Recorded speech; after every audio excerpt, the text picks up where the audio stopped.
Okay, next we have Val Grubb. She helps companies grow their bottom line by elevating employees from tactical thinkers to strategic thinkers. With extensive corporate experience, including founding the Oxygen Channel, which that's pretty cool, and Interactive Corp, she understands how companies work on the shop floor, in the C-suite, and everywhere in between. Val will be giving us tips on how to influence without authority, sorry, how to give influence without authority. Sorry, Val. Here's Val. Awesome. Thanks so much, Ed. And it's very tough to follow Joe. But hello to all, and thanks so much, everybody, for joining us this morning. So one critical component of leadership today is influence. And even if you have an executive title, influence is still critical for your success. In fact, the world is littered with CEOs who were ousted after a year because they could not influence employees to follow their vision. That's why this topic is so important. And that said, leaders can exist at all levels within organizations. I deliver a keynote that goes into specifics for leaders within corporate America to up their influencing game. In fact, all of my keynotes are tailored to the audience, and that includes this session.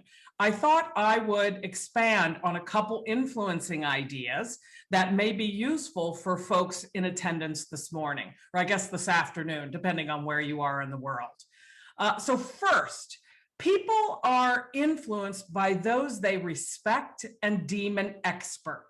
So share your knowledge, contribute articles or blog posts on topics that demonstrate your expertise. Be visible on LinkedIn or sign up to guest on podcasts. For existing clients, I also write white papers. I also forward articles that they can share internally.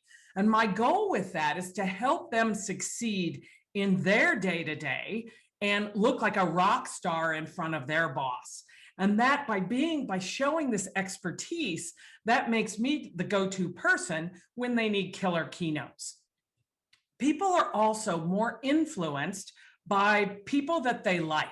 So focus on building relationships before you need something from them. I use LinkedIn to find commonalities to start conversations. The best connection, of course, is having a friend or a business contact in common, but I also review their interests at the bottom of their LinkedIn profile. I also look for alumni from the schools that I've attended. I review also, Google, right? You can just Google anybody, and there's so few things you can't find out about somebody. So look at those connections, and I use those for conversation starters or to stay in touch with existing clients.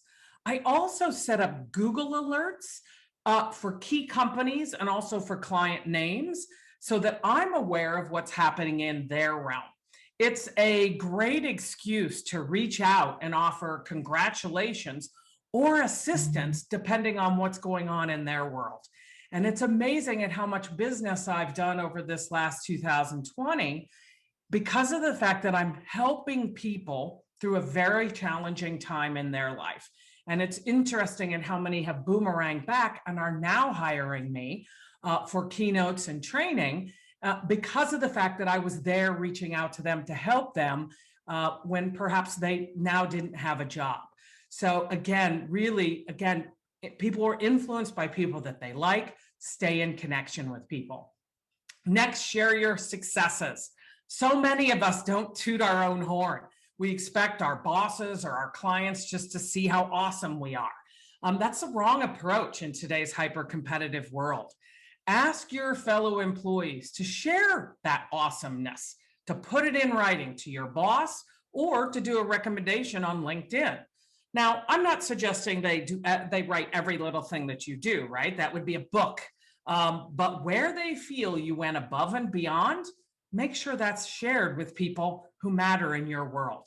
Also, keep your boss aware of the challenges you've experienced and how you've solved it. When I worked in corporate America, I sent through a short Friday status report, and I highlighted top 3 accomplishments that were completed that week, but I also note the top 2 challenges that were knocked down that week, something that would matter to my boss. It allowed him or her to be in the know while also illustrating my ability to problem solve. That sort of stuff matters. Finally, up your Zoom game. I know Zoom is tough. I totally get it. But it's really critical to exude executive presence on Zoom and on video.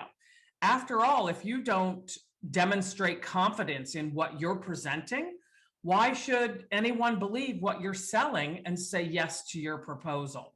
Why should anyone see you as the expert if you're struggling getting that across? So again, my ideas: influenced by respect, share your expertise, be likable, become friends before you need something from somebody, share your successes, and up your game on Zoom. Thank you so much for joining us today. I, of course, have a white paper with additional tips for influencing without authority, which I would be delighted to share. And outside of that, best of luck and stay safe, everybody. Thank you.